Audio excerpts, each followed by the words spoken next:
Olá pessoal, tudo bem com vocês? Primeiramente, agradecer aos meus inscritos, agradecer a todos aí que assistem o vídeo, inscrito, não inscrito, e dizer que eu estou muito feliz com vocês aí, tá?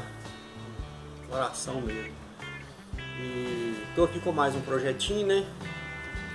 Eu fiz 2 sargentos. São esses aqui. Esse sargento está medindo 80 centímetros a abertura dele aqui. Aqui a gente tira o parafuso. Você pode andar com ele para onde quiser. Ó.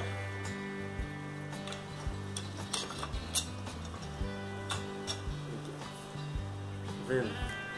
Não vou colocar madeira porque eu pintei o cabinho dele agora. Mas ficou muito bom, já testei ele, já prensei umas tabuinhas com ele, ficou muito bom, entendeu? Aí vai rolar o passo a passo dele aí, como foi feito. Espero aí que vocês gostem do vídeo, né? E quero pedir também a todos aí que assistiram o vídeo, se puder, né? Se inscrever no canal, deixar um comentário lá, deixar um like. E ativar, né, o sininho para estar recebendo as nossas notificações aí, tá? E eu queria mandar um abraço aqui pro Valdeon Ferreira. O Valdeon, ele tem dado umas ideias boas, umas dicas boas pra gente aí. Tá bom, Valdeon? Um abração pra você aí, tudo de bom pra você. Precisando da gente aí, pode só dar o toque aí, tá bom? Mas é isso aí, vamos rolar o vídeo aí pra ver?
E quero pedir também a todos aí que assistiram o vídeo, se puder, né, se inscrever no canal, deixar um comentário lá, deixar um like e